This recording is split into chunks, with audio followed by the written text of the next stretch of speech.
Tabir Cinta Ketua Mafia, episode 23, Tanda Kepemilikan. Di kediaman Edgar Brown, Aluna sudah selesai mandi dan mendinginkan pikirannya. Dia segera keluar dan di sana tidak ada Edgar, sepertinya dia pergi ke ruangan yang lain. Untuk mandi atau malah pergi ke kamar pacarnya yang artis itu. Aluna tidak peduli, dia mengeringkan rambutnya di depan cermin. Padahal sekarang ini Edgar Brown sedang bertelepon dengan anggotanya Gerald. Apakah masih ada foto-foto Aluna di sosial media? Jika ada, cepat take down, dan cari orangnya sampai dapat dan berikan pelajaran, seru Edgar pada Gerald, yang baru saja memberikan laporan mengenai misinya tadi. Aku dan para tim sudah memeriksanya tadi, tetapi setelah kami temukan, sudah ada orang lain yang terlebih dahulu men-take down foto-foto itu. Lapor Gerald membuat Edgar bingung. Siapa yang bisa melakukan hal itu? Pasti hanya orang-orang penting yang bisa. Apakah itu mantan kekasih Aluna? Gumam Edgar langsung berpikiran, jika itu adalah mantan kekasih Aluna. Ya sudah, kalau begitu, besok kita akan menghadiri lelang. Aku akan membawa Aluna. Kalian persiapkan diri kalian, seru Edgar hendak mematikan panggilan telepon tersebut. Bos! Gerald segera melanjutkan ucapannya lagi, agar Edgar tidak mematikan panggilan itu. Ada apa? Balas Edgar Brown, tidakkah bos terlalu perhatian dan memberi terlalu banyak waktu pada wanita itu? Dia kan putrinya. Belum sempat Gerald melanjutkan ucapannya, Edgar langsung menghentikan Gerald. Aku tahu, Aluna adalah putrinya. Tetapi aku hanya ingin membuatnya menjadi wanita yang rendah saja. Aku tidak membuatnya spesial, ketus Edgar langsung mematikan panggilan itu. Iya, penyelidikan 2 tahun lalulah yang membuat Edgar tidak mau melepaskan Aluna. Entah penyelidikan apa yang ia lakukan saat itu, dan informasi Aluna apa yang membuatnya ingin membuat Aluna menjadi wanita murahan miliknya. Tetapi sebenarnya sekarang dia pun bingung. Apakah ucapannya kepada Gerald 100% benar? Atau itu hanyalah sebuah alasan? Edgar tidak mau ambil pusing lagi. Yang ia tahu hanyalah saat ini dia tidak mau melepaskan Aluna sedikitpun. Dia kemudian masuk lagi ke dalam ruangan. Dia melihat Aluna sedang mengeringkan rambutnya. Baju yang dipakai Aluna adalah pakaian biasa miliknya. Mungkin karena Aluna tidak memiliki pakaian di sini, dan Edgar memang secara tiba-tibalah yang memaksanya ke sini. Tiba-tiba saja pipi Edgar menjadi merah. Setiap kali rambutnya ia uraikan, entah kenapa kecantikan Aluna semakin cantik di matanya. Sayang, kau butuh bantuan? Tanya Edgar yang memang hanya mengenakan celananya saja. Tanpa pakaian atas itu datang menghampiri Aluna. Hal itu mengejutkan Aluna, setelah tahu jika Edgar tidak ke ruangan kekasihnya yang bernama Lea itu. Tidak usah tuan, aku bisa sendiri, balas Aluna sedikit gugup. Tidak apa, aku bantu kamu saja, balas Edgar mengambil hair dryer itu dari tangan Aluna. Tentu saja Aluna sudah tidak bisa apa-apa, dan hanya bisa duduk mematung melihat cermin. Dengan lembut dan pelan, Edgar mulai mengeringkan rambut Aluna. Edgar terlihat serius sekali. Pintu balkon yang masih terbuka membawa angin masuk, sehingga udara tidak terlalu panas, tetapi saat ini keduanya malah merasakan suhu udara yang panas, entah karena apa. Apakah kau pernah punya pacar? Tanya Edgar pada Aluna sembari mengeringkan rambutnya. Kenapa dia tiba-tiba menanyakan ini? Apa gunanya padanya? Aku kan hanya simpanan, tidak penting juga baginya, ketus Aluna dalam hatinya. Tetapi tentu saja berbeda dengan apa yang ia jawab pada Edgar, mana berani dia melawan sekarang. Pernah tuan. Saat aku SMA, balas Aluna jujur. Saat Aluna mengatakan itu, Aluna bisa merasakan tekanan tangan Edgar di rambutnya semakin kuat, tetapi tetap dibiarkan oleh Aluna. Brengsek, Mengetahui dia pernah punya pacar sudah membuatku marah sekali. Apa saja yang sudah mereka lakukan, aku tahu wanita ini tidak melakukan itu. Tapi apakah mereka pernah berciuman? Hah, membayangkannya saja sudah membuatku terbakar. Geram Edgar mengatur pernafasannya. Dia tidak mau terlihat berlebihan merespon hal itu. Dia ingin terlihat santai saja, karena sebenarnya dia sendiri pun sudah bermain-main dengan banyak wanita sebelumnya. Harusnya tidak masalah. Tetapi tetap saja hatinya terbakar mengetahui hal itu. Setelah beberapa saat, akhirnya rambut panjang Aluna kering juga. Edgar menyibak rambut Aluna ke depan, pundak mulus Aluna sekarang terlihat. Kaus Edgar masih kebesaran di tubuh Aluna. Karena itulah mengapa pundaknya terlihat begitu jelas dan nampak. Edgar menyentuhnya dengan lembut, membuat Aluna merinding dan jantungnya berdegup cepat sekali. Edgar kemudian menunduk. Dia mengecup pundak Aluna begitu lembut. Saat kecupan itu mendarat di pundak Aluna, entah kenapa Aluna merasakan hal yang aneh. Darahnya seperti mendidih dan tangannya bergetar. Kecupan itu tidak berakhir di situ. Edgar mulai mendekap tubuh Aluna dari belakang. Tangannya menjamah bukit kembar Aluna, dan sekarang menggigit lehernya. Hal itu meninggalkan bekas di sana. Tuan, tolong jangan. Aluna masih menolak. Berapa kali pun Edgar mau melakukan itu, dia selalu saja menolak. Aluna tidak ingin lupa diri. Dia tidak ingin menjadi wanita yang melupakan jati dirinya. Walau sekarang kepalanya seperti melayang, dan ada rasa aneh yang asing ia rasakan dalam dirinya. Tetapi tetap saja dia mencoba sekeras mungkin untuk menolak. Saat mendengar itu, Edgar kemudian berhenti, namun terdiam sebentar. Dia menatap lekat ke arah bekas tanda yang ia berikan kepada Aluna. Jika aku sudah memberikan ini, maka orang lain akan tahu, kau sudah ada yang punya. Tidurlah sana, ucap Edgar dengan nafas yang sudah berat. Sungguh malam ini Aluna begitu cantik di matanya.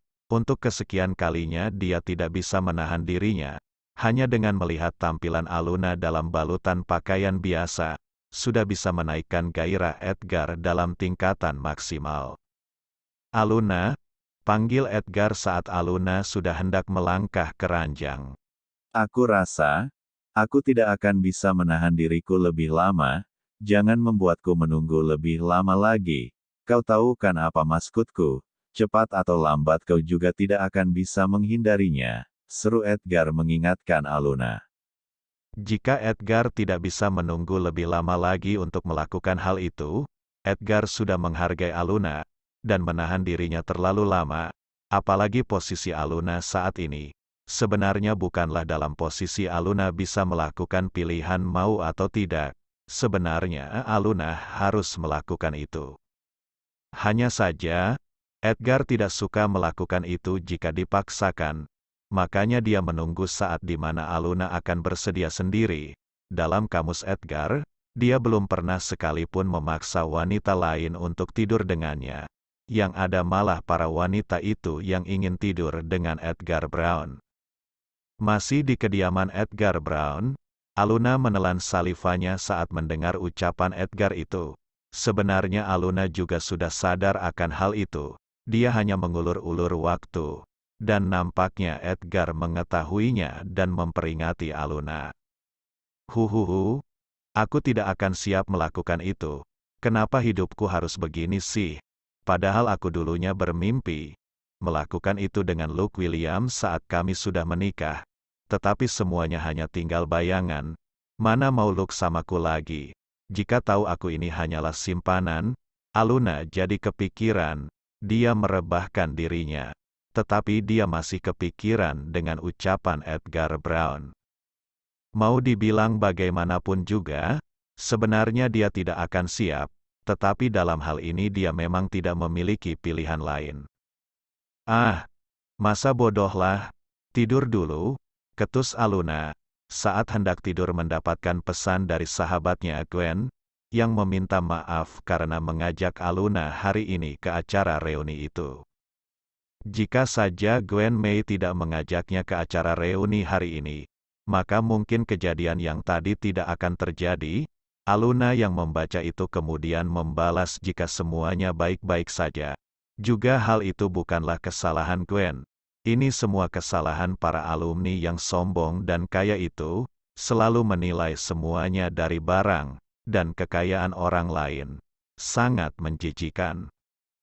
Karena asyik balas-balasan pesan dengan Gwen, Aluna lupa waktu, dan sekarang dia sudah mendengar jika Edgar sudah selesai mandi. Aluna buru-buru meletakkan ponselnya dan pura-pura tidur. Dia tidak mau ditanyai hal yang tadi. Dia belum siap sampai kapanpun dia tidak akan siap. Edgar segera membuka selimut dan masuk ke dalam ranjang. Dia tahu dari gerak-geriknya jika Aluna belum tidur.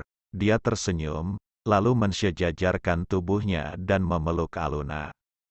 Rutinitas ini seolah menjadi candu baginya. Bahkan 2 hari ini, saat dia tidak bisa memeluk Aluna, dia merasa ada yang kurang. Walau hanya tidur saja tanpa melakukan apapun, hanya memeluknya seolah rasanya sudah lengkap. Dia merasa ada yang aneh pada Aluna.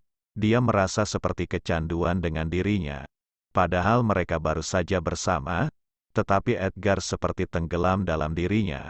Perlahan tapi pasti, Edgar merasa ada suatu daya tarik dalam diri Aluna yang tidak dimiliki oleh gadis biasanya. Gadis ini benar-benar membuatku nyaman. Belum pernah aku seperti ini sebelumnya. Benak Edgar memeluk kekasihnya itu, dan memejamkan matanya. Setelah malam sudah semakin larut, Edgar bisa merasakan jika Aluna perlahan-lahan melepaskan dekapannya, dan turun dari ranjang. Edgar mencoba untuk tetap diam. Dia penasaran sebenarnya apa yang akan dilakukan Aluna tengah malam begini. Apakah dia mau bertemu selingkuhannya tengah malam begini? Dasar gadis nakal. Awas kau ya.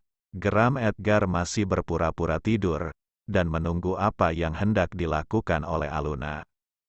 Tetapi beberapa menit kemudian, Aluna segera kembali membawakan sebuah plester luka, bermodel Hello Kitty di tangannya.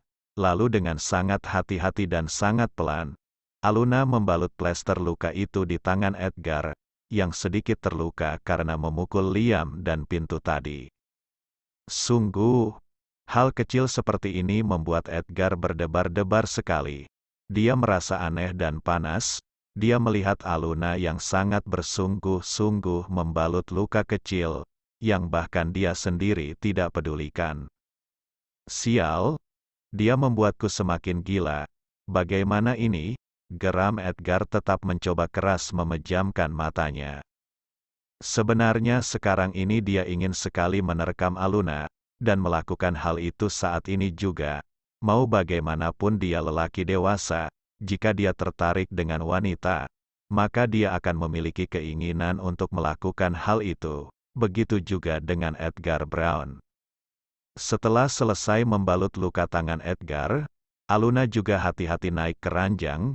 Dia membuka selimut dan masuk ke dalam. Dia juga mengangkat tangan Edgar, dan meletakkan ke tempat semula, yaitu di pinggangnya. Edgar tertawa kecil setelah itu. Dia melihat betapa menggemaskannya Aluna, meletakkan tangannya di tempat yang sama. Sungguh gadis yang langka.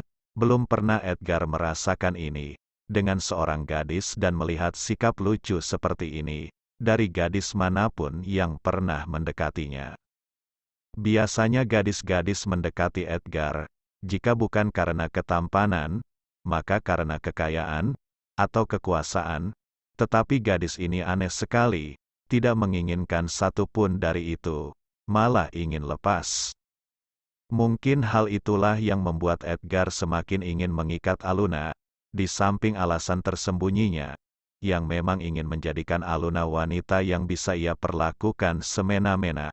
Ternyata Edgar memiliki alasan yang lain, yaitu alasan bahwa Aluna adalah gadis yang langka, yang belum pernah ia temui dimanapun. Jika sudah begini, bagaimana aku bisa melepaskanmu, dasar gadis nakal? Benak Edgar semakin mempererat pelukannya. Akhirnya malam itu dari yang marah, mereka tidur dengan hati yang damai. Kemarahan Edgar Brown dan kecemburuan tidak jelasnya telah sirna begitu saja, hanya karena plester luka bermotif Hello Kitty. Di saat yang bersamaan, Hanky Maldison sudah mendapatkan informasi dari putra adiknya, jika kejadian sebelum semua hal ini terjadi adalah karena ia mengganggu kekasih Edgar Brown di sebuah klub malam. Hal itu membuat ayahnya murka, dan malah itu memberikan kesempatan besar bagi Edgar Brown untuk menghancurkan Coki Maldison, sampai Coki Maldison diketahui sampai membunuh dirinya sendiri. Yang juga diyakini Hanky, jika adiknya pasti tidak bunuh diri, pasti Edgar Brown dan para perkumpulannya adalah dalang dari kematian adiknya itu. Setelah itu, Hanky Maldison yang masih di Amerika, memerintahkan anak buahnya untuk memeriksa CCTV di klub malam itu, dan menemukan wanita yang disebutkan oleh keponakannya tersebut. Dengan cepat, setelah ia mendapatkan informasi penting itu, dia segera menghubungi rekannya, yang merupakan seorang kriminal yang tidak bisa ditangkap polisi, karena dilindungi oleh para penjahat politik. Orang ini sangat hebat dalam aksinya, sampai-sampai dia tidak pernah terluka sedikitpun dalam misinya. Halo, aku akan mengirimkan gambar padamu, culik wanita ini. Tetapi jangan membunuhnya. Aku akan kembali ke sana besok lusa. Aku harap kau bisa melakukannya dengan baik juga kali ini. Seru Hanky sudah menentukan targetnya. Bagi seorang yang penting, memiliki kekasih atau orang yang dicintai adalah sebuah kelemahan yang sangat fatal. Kekasih atau orang yang dicintai itu akan menjadi korban yang jatuh tetapi tidak bersalah. Begitulah selama ini Hanky Maldison memburu para lawannya, sampai lawannya tidak berkutik, karena dia tidak pandang bulu mengenai korbannya. Aku bisa melakukannya, tetapi kau harus segera mentransferkan uangnya segera, seru orang itu segera mematikan panggilannya. Hal itu tidak masalah bagi Hanky Maldison. Selama menjabat di pemerintahan, dia sudah mendapatkan korupsi yang tidak akan habis-habis, jadi uang bukanlah hal penting lagi baginya sekarang. Bersambung, jangan lupa berikan komentar membangunnya ya. Maafkan juga jika masih banyak kekurangan dalam channel ini. Terima kasih semuanya. Love you sekebon. Semoga bisa menghibur teman-teman semua. Jangan lupa subscribe,